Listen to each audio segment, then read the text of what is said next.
হাই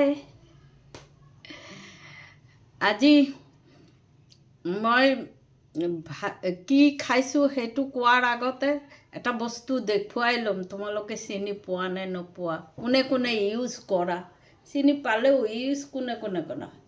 এইটো দেখিছা, এইটো আমাৰ বেংগলীত কাঠা বুলি কয়। তোমালোকে কি কোৱা সেইটো মোক কমেণ্টত জনাবা দেই। কাঠা বুলি কয়।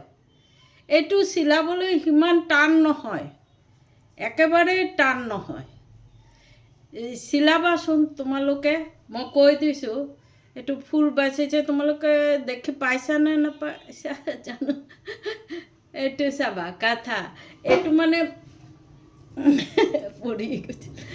এইটো মানে হেৰি ধুতিবিলাক থাকে বা বগা কাপোৰ আমি আজিকালি দিয়ে নে নিদিয়ে, আগতে লেপত, আজিকালিতো চবে ব্লেংকেট ইউজ কৰে। আগত লেপত বগা হেৰি দিছিল, কভাৰ দিছিল লেপটোত। তেনেকুৱা কাপোৰ বা বগা ধুতিবোৰ সেইবোৰ ভাজে ভাজে কৰি একদম ধুনীয়াকৈ কম্বলৰ চাইজৰ নিচিনাকৈ কৰি সৰু ডাঙৰ চব বনাব পাৰে।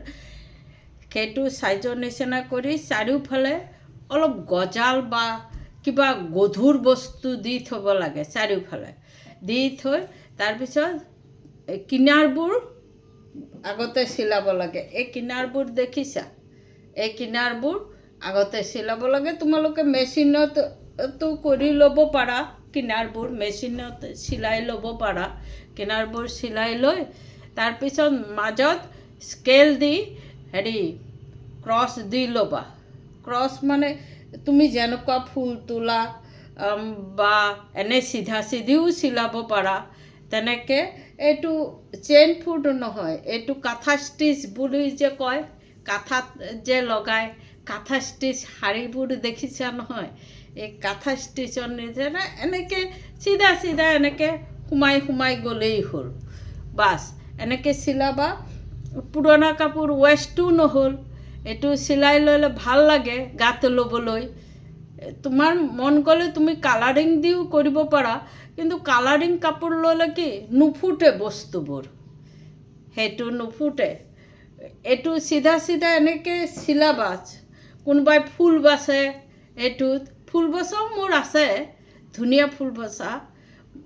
এই আমাৰ আইতাহঁতে, মাহঁতে, মোৰ শাহুৱে এইবোৰ বহুত বনাইছিল, ময়ো বনাইছোঁ। ভাল লাগে। আজিকালি চিলাব মন নাযায়, কিন্তু আগত চিলাইটো বহুত ভাল পাইছিলোঁ। আজিকালি মনটো কিবা হৈ গ'ল, চিলাব মন নোযোৱা হ'ল। কিন্তু চিলাবা, এইটো লৈ শুবলৈ ভাল। মই কালি উলিয়াইছিলোঁহে ৰাতিপুৱা বৰষুণ পৰি এতিয়া ইমান ঠাণ্ডা চুৱেটাৰ পিন্ধিবলগীয়া হ'ল আৰু বতাহো দি দিছে। ৰাতিপুৱা বৰষুণ দিলে চব কাম বন্ধ হয়।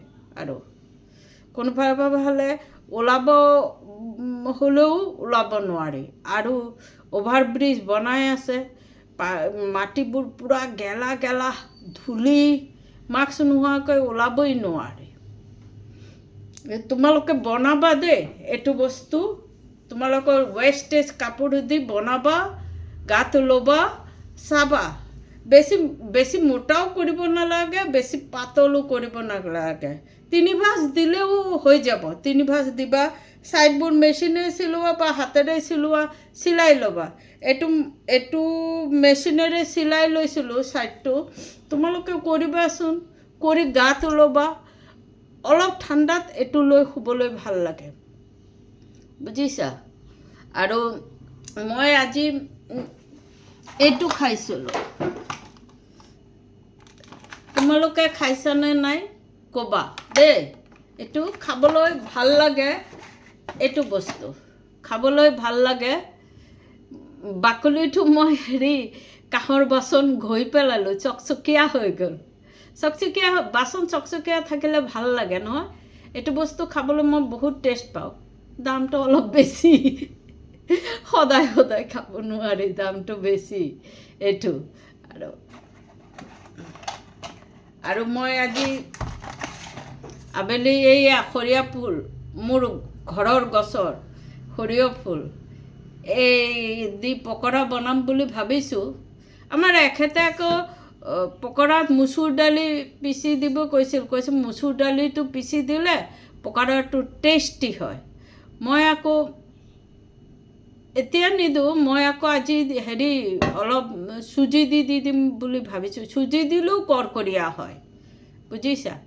চুজি দিলেও কৰকৰীয়া হয়, অলপ পোস্তও দিব পাৰি, এনেকৈ বনাব পাৰি।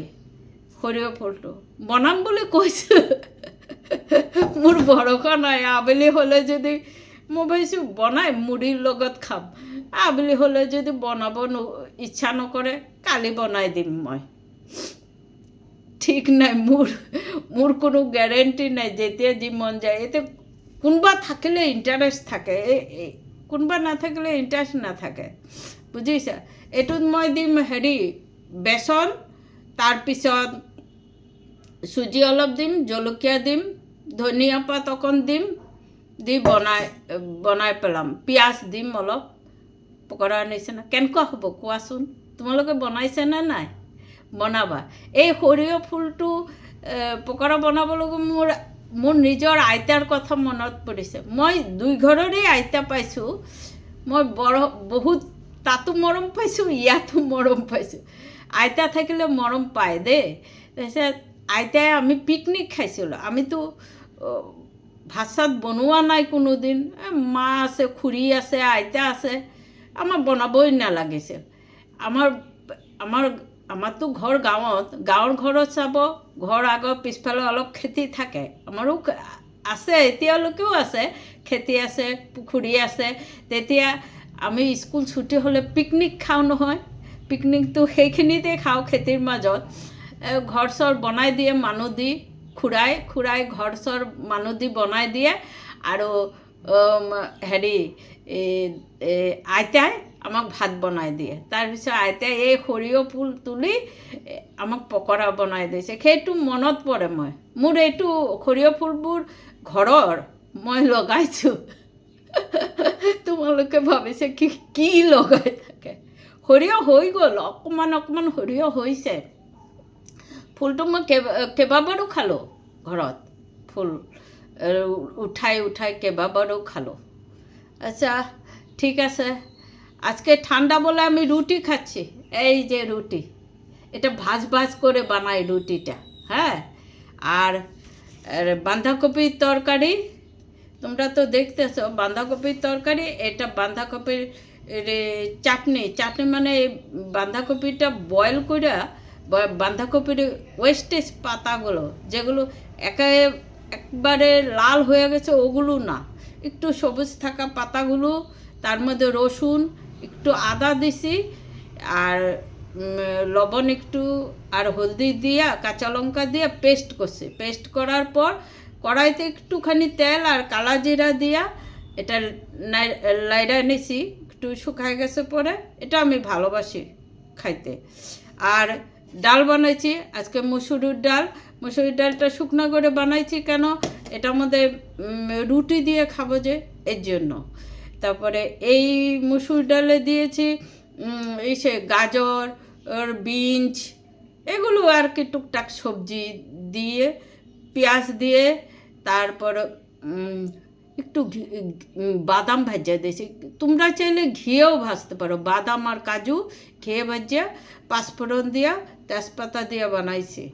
তোমরা যারা ঘি খাও তারা ঘিয়ে ভেজে নেও। এখন আমার বয়স হয়েছে তো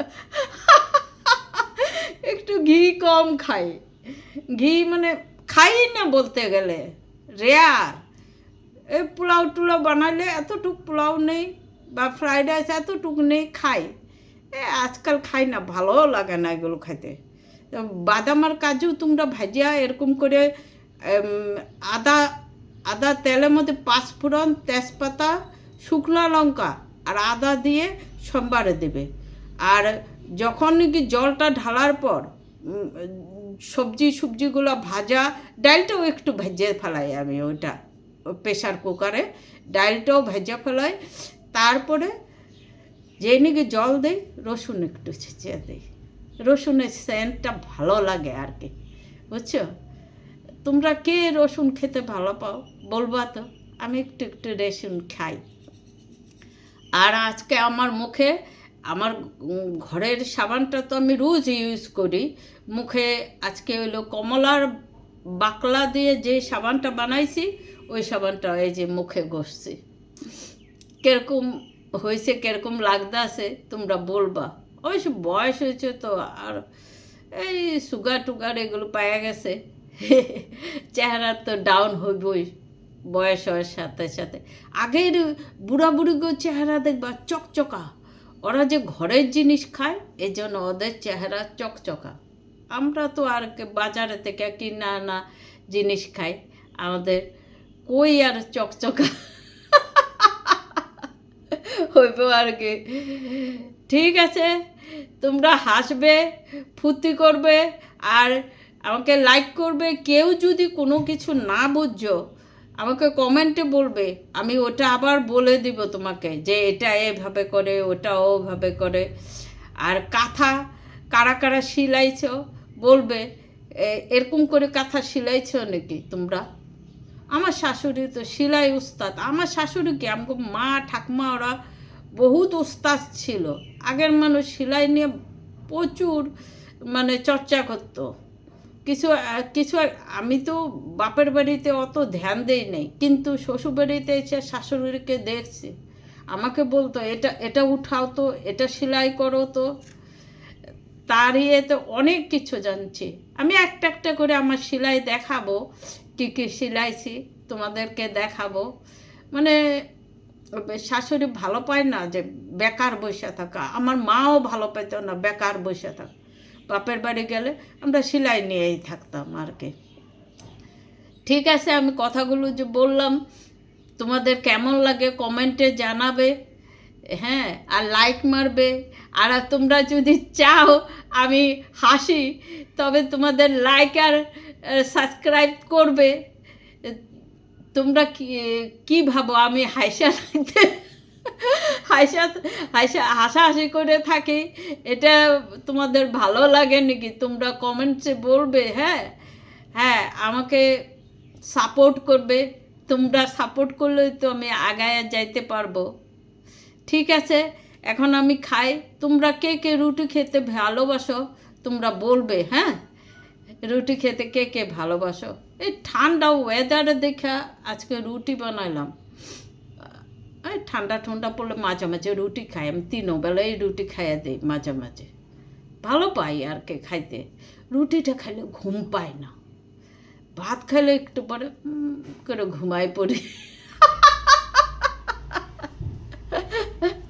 রুটি খেলে জায়গা থাকে। আচ্ছা ঠিক আছে, হাসবে, খুশিতে থাকবে, সবে মানে ফুর্তি করে থাকবে, ভাল লাগে। ঘরে ফুর্তি হলে খুব মজা লাগে। ঘরে সব যখন আসে মজা, ফুর্তি করো, পুরা ফুর্তি করো। ঠিক আছে, রাখি, বাই।